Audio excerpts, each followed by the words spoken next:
pada hari ini langsung saja kita mendengarkan dari beberapa permasalahan masing-masing peserta PPG.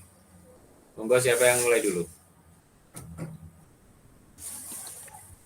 Monggo Pak Karim dulu. Bu Eka. Silakan. Nggak ada ini. Ya udah saya dulu ya. Boleh, silakan. Ya Pak, terima kasih Pak. Dulu ya, oke. Ya. Untuk permasalahan di sekolah saya, khususnya di kelas yang saya ampu, kelas 7 dan kelas 9 Pak, itu sama. Yang pertama, anak-anak kelas 7 itu selama daring ini, dari tahun kemarin Pak, dari mulai pandemi itu kan sudah 1,5 tahun ya Pak ya. Kelas itu 7 sama kelas 9 Pak saya. Tapi ini khususnya kelas 7. Yang saya soroti khususnya kelas 7. Nah, itu untuk yang kelas 7 itu selama daring ini penguasaan speaking-nya itu rendah sekali Pak, benar-benar rendah. Jadi mereka ketika mau naik ke kelas 8 pun itu untuk greeting aja sudah hancur Pak, benar-benar hancur. Nah itu speaking-nya benar-benar hancur Pak. Padahal dulu ketika tatap muka itu saya sudah mentargetkan begitu kelas 8 mereka sudah harus bisa bicara berbahasa Inggris, pokoknya sudah bisa komunikasi gitu, dan itu memang sudah berhasil Pak. Tapi ketika ini pandemi ini jadi dua angkatan ini hancur Pak. Jadi makanya saya gimana caranya supaya speaking mereka itu bisa seperti dulu lagi, seperti tahun-tahun yang kemarin, biarpun nanti tetap masih daring gitu loh Pak. Nah itu saya kesulitan di situ Pak. Ya anak-anak sebenarnya saya sudah seperti ini Pak. Tak suruh kirim video itu sudah. Kemudian saya video call juga sudah ke anak-anak. Padahal saya mengampu banyak kelas, tapi saya video call satu persatu. Tapi tetap saja Pak, mereka itu jadi jadi mereka membaca gini loh Pak. Jadi kan sudah saya kasih dulu nanti pertanyaan saya apa gitu ya Pak ya, supaya anak-anak persiapan. Tapi mereka tetap aja membaca gini Pak. Nah seperti itu Pak. Kemudian itu permasalahan saya. Nah itu untuk perumusan masalah yaitu tadi bagaimana caranya supaya anak didik saya yang khususnya kelas 7 itu speaking-nya tetap bisa mengikuti seperti kakak-kakak kelasnya yang dulu Pak, bisa berdialog atau berkomunikasi dalam berbahasa Inggris biarpun tidak terlalu rumit gitu Pak. Terima kasih Pak. Oke. Ya, artinya kelas 7 yang diampu oleh Bu Agustina Fajar Utari ini mengalami kemerosotan ya, penurunan keterampilan skill speaking-nya ya.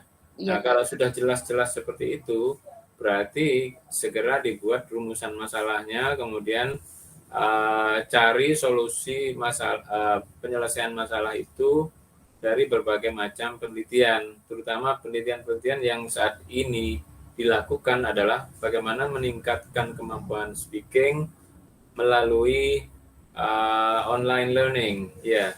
Karena sekarang kan banyak pembelajaran itu menggunakan teknologi, ya kan? Karena memang masanya masa menggunakan ICT di era pandemik ini. Nah itu cari ini Bu, cari referensi ya, buku-buku modul ajar atau referensi, terutama hasil penelitian Bu. Kalau ada hasil penelitian itu dari jurnal biasanya, dari artikel yang dipublikasikan baik di jurnal nasional terakreditasi ataupun di jurnal internasional bereputasi. Jadi banyak sekali di situ melalui Google Scholar juga bisa ya. Ketik aja Google Scholar di situ, kemudian cari judul meningkatkan kemampuan speaking melalui online learning gitu. Di situ sudah terdaftar mulai tahun berapa sampai berapa. Dipilih saja mana-mana artikel yang sekiranya bisa mendukung, bisa support untuk menyelesaikan masalah kemampuan speaking itu. Jadi data primer yang dipakai dari hasil penelitian. Ya. Ya Pak, siap Pak. Nanti habis ini langsung saya cari Pak. Terima kasih Pak. Oke, siap ya, sama-sama. Baik, Bu Agustina, terima kasih. Sekarang yang lainnya mungkin silakan. Boleh Pak, saya. Oh iya, boleh, monggo. Saya akan share screen saja ya Bapak. Bisa, silakan, Bu Belinda. Ya.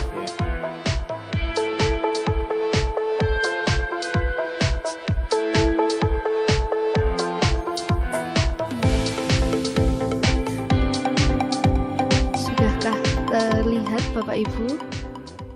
Pak Lasim? Ya, sudah. Baik, terima kasih. Ini saya akan membacakan identifikasi masalah. Ada 3, ini terkait dengan masalah kognitif dari siswa-siswi kami, khususnya itu kelas 10. Di mata pelajaran 2 SMP. Iya. Kelas 1, Bapak. Kelas 1 SMA. 1 SMA. Iya. Kelas 1 SMA, mata pelajaran bahasa Inggris tapi peminatan Bapak, bukan wajib. Nah, ini data ini berdasarkan kuantitatif, yaitu saya melihat dari LMS platform dari SMA saya yang kami pakai, kelase.com, itu kami melihat siswa itu masih rendah dalam memahami soal bacaan berkenaan dengan materi fill the form. Jadi identifikasi masalahnya itu kurangnya siswa berpengalaman dalam mengisi formulir berbahasa Inggris. Kemudian untuk rumusan masalahnya, bagaimana meningkatkan pemahaman siswa jika menemui formulir berbahasa Inggris. Kemudian rencananya, aksi solusi memberikan contoh nyata atau beberapa gambaran terkait materi formulir yang ada di sekitar siswa. Nah, ini kemudian keterangannya, saya menggunakan model pembelajaran konstruktivisme, Bapak, yang saya cari di internet, itu di mana model tersebut untuk membuat siswa lebih paham dalam mengaitkan konteks pembelajaran dengan kehidupan. Itu yang pertama. Yang kedua, kami juga mengambil data secara kualitatif, yaitu survei belajar siswa kami melalui Google Form. Mereka kesulitan dalam unsur kebahasaan. Ini ada nomor 2 dan 3 itu hampir sama dalam sama-sama unsur kebahasaan, dan itu grammatical. Ini belum saya carikan aksi atau solusinya karena saya masih bingung Pak harus bagaimana begitu. Mungkin kalau Bapak dan teman-teman yang lain mempunyai masukan untuk saya di bagian kesulitan siswa dalam grammar ini. Dari present pasien Bu ya, itu ya. Betul, itu yang nomor 2 itu berkaitan dengan modal penggunaannya di present kemudian dipaskan. Itu mereka masih agak bingung, apalagi kelas 10 yang background SMP-nya itu berbeda-beda. Yang ketiga, future tense, mereka kesulitan untuk mengaplikasikannya, bagaimana dia menghadapi soal present, past, dan future tense begitu. Jadi kesulitan untuk rumusnya dalam bentuk positif, negatif, ataupun interrogatif. Itu untuk yang kognitif. Dan untuk hal yang lainnya, ini kami juga melihat dari data kualitatif, itu kurangnya konsentrasi siswa dalam melakukan pembelajaran. Jadi di situ siswa menuliskan bahwa dia itu susah berkonsentrasi karena memikirkan hal yang lain begitu, tapi tidak dijelaskan hal yang lainnya ini apa gitu. Jadi apa gitu ya. Ini ya mungkin Bapak, tapi ini anak cewek, saya nggak tahu, belum saya tanyai lebih lanjut lagi. Kemudian rumusan masalahnya meningkatkan konsentrasi siswa dalam belajar, bagaimana seperti itu. Kemudian untuk rencana aksi atau solusi, saya menggunakan media teknologi dalam menyampaikan materi ajar, contoh menggunakan PowerPoint yang terbuat dari Book Creator atau Flip HTML5. Jadi aplikasi ini membuat anak-anak itu lebih tertarik karena dalam bookcreator.com ini bisa menggambarkan materi ajar itu berbentuk komik. Harapannya supaya anak-anak bisa berfokus dan konsentrasi dalam materi tersebut. Kemudian selanjutnya mereka juga mengalami kebosanan sehingga mempengaruhi motivasi belajar yang rendah. Untuk identifikasi masalahnya, siswa mengeluhkan bosan dan mereka tidak mengerjakan tugas dengan maksimal, lebih memilih mencontek hasil temannya dan juga kupas dari internet. Jadi tidak ada pengembangan ide dari siswa tersebut. Nah, kemudian untuk aksinya saya menggunakan metode project based learning di mana kami mengharuskan anak-anak untuk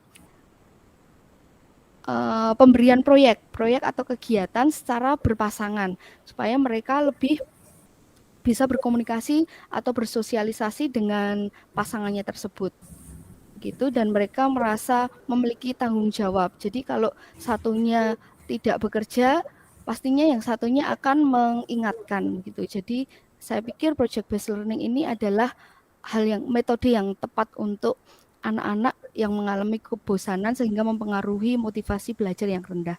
Selanjutnya, anak-anak di situ juga mengatakan bahwa kurangnya materi dari buku pendamping yang membuat siswa-siswi kami susah belajar. Ini saya sendiri belum menemukan solusinya.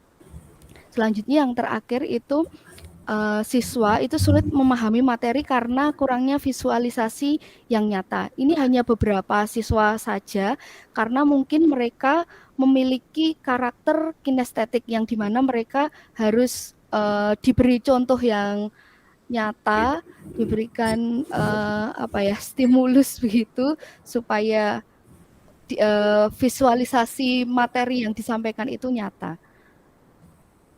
Begitu Bapak, masalah-masalah yang ada pada siswa kami di kelas 10. Mohon masukannya untuk aksinya Bapak. Terima kasih. Ya, Bu Belinda ya.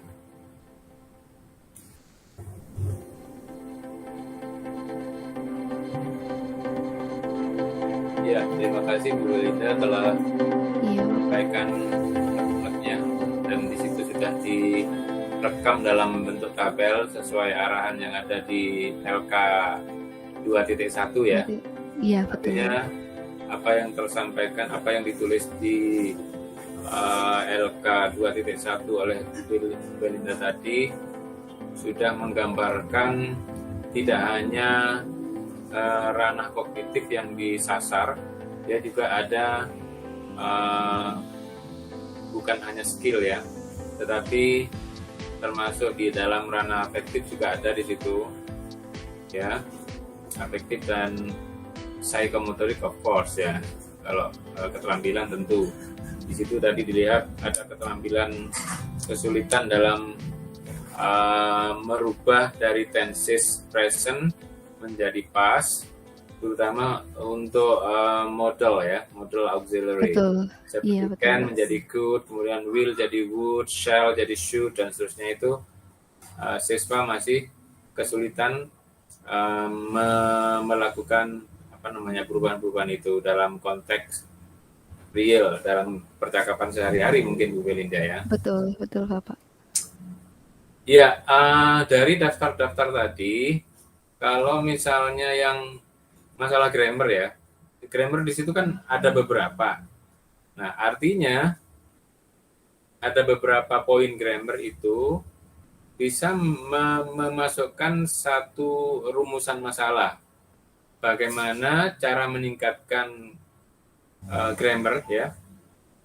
Bagaimana cara meningkatkan grammar siswa kelas berapa itu tadi? Kelas 10 ya. Bagaimana cara meningkatkan grammar siswa kelas 10 itu bisa dijadikan rumusan masalah ya. Nah, kemudian solusinya nanti tentunya kalau melakukan PTK itu kan melalui siklus-siklus itu ya. Jadi tidak hanya diajarkan tapi juga pada saat mengajarkan itu tentunya sudah dirancang sebuah strategi ya. Satu strategi bagaimana meningkatkan grammar. Nah, tapi yang sebelumnya tadi di atasnya adalah sebelum grammar apa tadi Bu kayaknya? Yang pertama tadi Bu Belinda. Yang ada kuantitatif. Fill the form, Pak, formulir. Oh, mengisi formulir ya. Iya, betul. Pengisian formulir itu dalam konteks sehari-hari itu ya, dalam bentuk present biasanya ya. Iya, betul, Pak. Namanya siapa, kemudian alamat, address gitu ya, kemudian apa postal code, ya telepon number. Itu sepertinya sudah disajikan solusinya ya, artinya membuat konteks pembelajaran, membuat contoh-contoh, memberikan contoh-contoh dalam kehidupan nyata. Banyak form yang diberikan, tetapi mungkin bisa juga diberikan form in English, Bu ya. Tidak hanya in bahasa Indonesia, karena in bahasa Indonesia kan juga banyak form yang dalam bahasa Indonesia. Cuma mereka karena belajar bahasa Inggris, usahakan form yang dicontohkan juga dalam bahasa Inggris. Ya. Iya, baik, Pak. Mungkin yang lain bisa memberikan masukan atau masukan atau diskusi tentang permasalahan yang dialami Bu Belinda. Terutama tadi yang belum ada tadi terkait dengan strategi ya, atau pemecahan masalahnya ya. Iya, betul, Pak. Modal itu yang bagian can Grammar. good, kemudian will jadi would gitu ya, structure atau grammar. Nah, di sini ada beberapa yang raise hand, ada beberapa yang mengacungkan tangan untuk bertanya atau memberikan komentar ini. Masuk Bu Ade, ya Bu Tati, dan lagi Bu Yolandi. Tanya Pak. Ya. Silakan. Ya. Ya, saya. Begini Pak, saya itu sekolah satap ya Pak. Kalau satap itu pinggiran kota Pak. Jadi dari input siswa itu biasanya mereka itu dari SD mereka tidak diajarkan bahasa Inggris. Jadi masuk SMP itu mereka masih basic sekali pelajarannya. Mereka kadang berhitung 1 sampai 10 saja kadang mereka susah belum gitu bisa, Pak. Ya. Anggota tubuh seperti itu mereka kadang masih bingung. Jadi saya awal itu mengajarkan greeting itu 1 tahun itu kadang belum lancar seperti itu Pak. Nah, jadi saya kesulitan pada saat siswa harus membuat teks, menyusun teks, misal teks deskriptif, itu siswa kesulitan. Mereka itu sangat minim vocabnya Pak, karena dari basic tadi dari SD-nya itu tidak pernah diajarkan seperti itu. Jadi saya merumuskan masalah bagaimana cara meningkatkan penguasaan vocab siswa untuk membuat writing skill mereka itu bagus seperti itu Pak. Dan saya mohon ide dari Bapak atau teman-teman yang lain, saran atau masukannya seperti itu. Terus yang kedua, ini dari segi motivasi belajar. Jadi di daerah saya itu mereka lulus SMP itu kebanyakan merantau ke kota Pak. Jadi jarang yang melanjutkan ke SMA. Jadi mereka itu sekolah SMP nunggu gede ibaratnya seperti itu. Jadi motivasi belajarnya sangat rendah. Jadi kalau di kelas itu asal datang, asal duduk seperti itu. Jadi kalau mengerjakan tugas mereka itu asal-asalan. Seperti itu. Mungkin saya minta solusinya kira-kira saya harus seperti apa seperti itu Pak. Terima kasih. Ya, Bu Tati ya, Bu Tati Rahmawati ya. Hayati. Oke. Saya beri kesempatan kepada Bapak Ibu yang lain untuk memberikan komentar.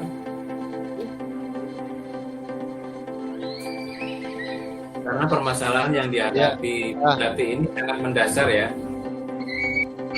Saya katakan Pak. Ya. Pak Karim, ya. Pak Karim, silakan Pak Karim. Ya. Terima kasih atas waktunya. Kalau untuk memberikan masukan atau tambahan kepada Bu Belinda kayaknya enggak nih Pak ya. Kayaknya kalau melihat sekolah Bu Belinda itu udah di atas rata-rata kalau kami di sini Pak. Kami yang bisa menyamakan levelnya dengan Bu Tati lah ini. Kalau apalagi kami berada di pinggiran, memang di pinggiran pulau Indonesia nih Pak. Ya kami kalau ke Malaysia itu memang jaraknya tidak terlalu lama Pak itu. Jadi kalau Bu Tati tadi permasalahannya adalah vocabulary sama Pak. Kami di sekolah kami juga sama karena kami di kampung. Di SD juga tidak pernah diajarkan atau disinggung tentang bahasa Inggris. Ya, jadi memang penguasaan dari vocabulary itu sangat minim. Kesulitannya ketika kita menerapkan untuk speaking atau untuk reading, untuk writing, mereka sangat lack of vocabulary. Terus kemudian tadi kalau Ibu Tati itu adalah sekolah hanya transit untuk mencari pekerjaan di kota. Ya Bu Tati ya, transit saja ya, sekolah menunggu gede. Jadi kalau kami juga motivasinya hampir sama Bu. Kalau kami menunggu mereka untuk dapat bekerja di luar negeri, ke Malaysia khususnya. Jadi sama motivasinya itu memang juga terdapatlah beberapa yang memang mempunyai motivasi tinggi ya untuk belajar. Jadi mungkin itu Pak masukannya yang perlu kami terutama dari Pak dosen, terutama terus kemudian dari teman-teman yang memang sekolahnya sudah maju, bagaimana untuk meningkatkan motivasi mereka itu terhadap penguasaan bahasa Inggris. Mungkin itu aja Pak. Terima kasih. Ya, Pak Karim, ya. Ini Pak Karim ini di Riau ya? Riau apa di Sumatera Selatan apa mana Pak Karim ini? Di Riau Pak, di Riau. Tapi di pulaunya Pak, di kepulauannya Pak. Kepulauan Riau. Bukan Pak. Dekat Pak dengan Bu Kamisa yang di Kepulauan Riau itu dekat. Kami paling sekitar perjalanan 1 jam lah. Di mana di situ sangat dekat kalau nyebrang ke ini ya, Malaysia atau Singapura ya. Kalau kami di sini kalau rata-rata orang nelayan itu Pak di perbatasan Malaysia mencari ikannya Pak. Ya mudah-mudahan tidak ada ini Pak di perbatasan sana tidak ada tembak-tembakan seperti kapan itu ya. Artinya alhamdulillah kalau itu aman Pak. Iya, memperebutkan ikan di lautan itu ya, sesuai dengan batas wilayah. Ya, permasalahan yang dihadapi Pak Karim dan Bu Tati ini adalah memang saya katakan permasalahan yang mendasar. Artinya anak-anak itu akan mau belajar apabila dia memiliki motivasi yang tinggi. Sementara di SMP yang Bapak Ibu tadi tempat mengajar itu motivasinya sudah bukan untuk belajar lagi ya. Motivasinya adalah menunggu besar langsung bekerja walaupun SMP ya. Artinya kemauan untuk belajar kayaknya sudah sama sekali tidak ada ya. Nah, ini memang menjadi sesuatu yang perlu kita carikan solusinya supaya mereka itu tidak terasa bahwa mereka belajar. Nah, itu yang paling penting tugas seorang guru, bagaimana membuat mereka itu tidak terasa tapi belajar. Nah, artinya berbagai metode pembelajaran yang bisa diterapkan seperti misalnya learning by doing ya. Learning by doing itu kan belajar sambil bermain gitu ya. Itu mereka sangat fun, ya, enjoy dengan pembelajarannya, tidak hanya di kelas kemudian di drill gitu, enggak. Ketika mereka bermain sambil memasukkan konsep-konsep itu tadi, greeting saja masih kebingungan sampai beberapa kali pertemuan nggak bisa ya greetingnya, itu katanya Bu Tati tadi ya. Aja mereka bermain ya. Keluar dari kelas gitu. Kalau di kelas yang lain ada yang dari Papua itu kemarin itu ya, depannya itu sudah laut, belakangnya hutan gitu ya. Kalau ini di daerah Pak Karim juga laut ya, depannya ya. Laut Pak, kami pinggiran laut Pak. Ya, pinggiran laut ya. Aja ke pinggir laut sambil apa namanya ya, tapi jangan terlalu ke dalam karena itu berbahaya kalau ombaknya besar. Sambil menikmati pemandangan, sambil memasukkan unsur pendidikannya ya. Itu memang perlu dirancang Bapak ya, Bapak Ibu ya. Artinya guru harus bagaimana, murid harus bagaimana, itu harus dirancang dulu sehingga sesuai dengan target yang kita harapkan. Tapi kalau mengalir begitu saja kan tidak ada target ya. Seperti halnya yang Bu Tati tadi, mereka datang duduk, mendengarkan sudah, ya mengerjakan tugas asal-asalan gitu ya. Nah itu juga perlu merefresh bagaimana caranya guru di abad 2001 itu bisa menginspirasi ya, artinya bisa membuat siswa itu belajar tapi walaupun tidak terlalu serius, tapi mereka benar-benar masuk ilmunya gitu ya. Benar-benar terinternalisasi ke dalam diri mereka. Ilmu yang mereka pelajari itu tidak terasa masuk dengan learning by doing ya. Jadi belajar sambil bermain ya. Kalau SMP kelas 1 mungkin masih banyak bermainnya Bu ya, karena peralihan dari SD kelas 6 sampai ke SMP kelas 1, kelas 7 ya, itu Bu Tati tadi.